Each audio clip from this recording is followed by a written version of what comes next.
Il est 8h17 sur Europe 1, c'est l'heure de l'interview politique avec vous, Pierre de Villeneuve. Et ce matin, vous recevez Benjamin Griveaux, député de Paris, candidat de La République En Marche à la mairie de Paris. Candidat En Marche en déambulation dans les rues de Paris, hier, avec le Premier ministre, Édouard Philippe. C'est votre cadeau de Noël, cette affiche avec le Premier ministre ? C'était un soutien amical hier, et puis c'était surtout un soutien à nos commerçants qui souffrent beaucoup depuis 3 semaines. Et le début des grèves, il y a des chiffres d'affaires qui ont lourdement baissé. On était rue des Martyrs dans le 9e, qui est une grande rue commerçante de Paris, où il y avait des gens qui faisaient des achats, et beaucoup nous ont dit d'abord de tenir bon, et puis aussi nous ont souhaité de bonnes fêtes. Donc c'était à la fois amical et un geste de soutien à nos commerçants. Mais c'est bien aussi d'avoir un soutien en cette période où on regarde d'ailleurs les sondages attentivement. Vous qui rêviez d'un face-à-face avec Anne Hidalgo, voilà que vous faites jeu égal avec Rachida Dati, 17% chacun dans un sondage IFOP, 22,5% pour la maire sortante, tandis que Cédric Villani fait 14%, que son probable futur allié David Béliard fait 12,5%, donc 26,5% s'il pactise. Rien ne se passe comme prévu, pour reprendre un titre de livre célèbre. D'abord, l'élection parisienne ne se passe jamais comme prévu. En règle générale, les sondages de décembre ne font pas l'élection du printemps.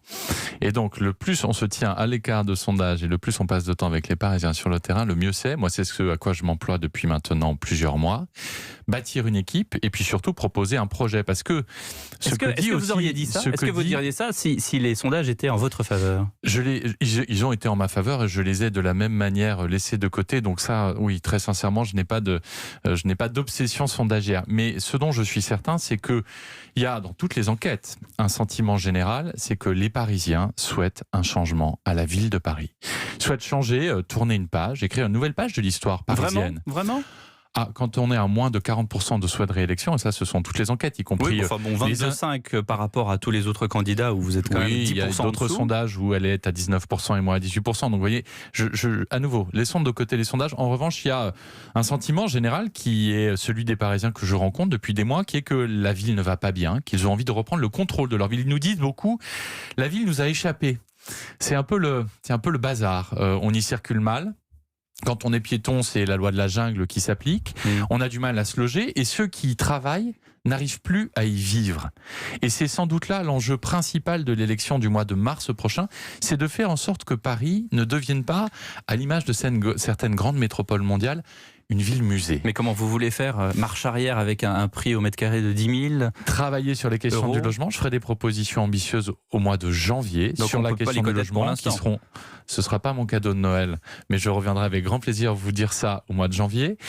Vous dire qu'il faut travailler aussi beaucoup sur les questions d'offres scolaires, d'offres de soins, parce que Paris n'échappe pas à des difficultés. Vous avez du mal à trouver des médecins en secteur 1 quand vous êtes dans le nord-est parisien, par exemple, où vous avez une offre scolaire qui est parfois dégradée dans certains arrondissements, même si, grâce à Jean-Michel Blanquer, on y a beaucoup travaillé, on l'a amélioré, mais je crois qu'on peut encore aller un peu plus loin. Vous avez face à vous des candidats qui ont d'autres propositions, et en fait, Villani, vous lui tendez la main simplement pour qu'il ne vous fasse pas concurrence. Vous n'avez pas vraiment besoin de lui dans la coalition Griveaux. D'abord, on a toujours besoin des gens de bonne volonté.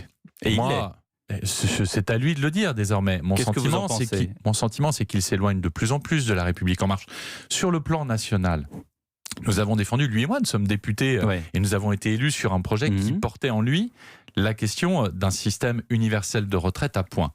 Il en appelle à un référendum, ça n'est pas ma position. Sur les sujets municipaux, il tend la main, en tout cas il souhaite engager les discussions avec les Verts parisiens. Ils ne sont pas les Verts, à nouveau, Europe Écologie Les Verts, c'est une constellation. Les Verts parisiens, c'est particulier. Ils sont contre la police municipale, ils sont contre l'ouverture dominicale, et ils sont plutôt décroissants et contre le commerce, parce qu'ils considèrent que ça n'est pas utile à la ville de Paris. Ça n'est pas mes convictions. Et je ne crois pas que ce soit celles et ceux qui ont suivi Cédric Villani, qui s'engage sur cette voie un peu étonnante sur ces sujets qui sont très importants pour les Parisiens. La sécurité, la propreté, la question de l'activité de Paris, c'est les premiers sujets dont les Parisiens me parlent quand je vais à leur rencontre.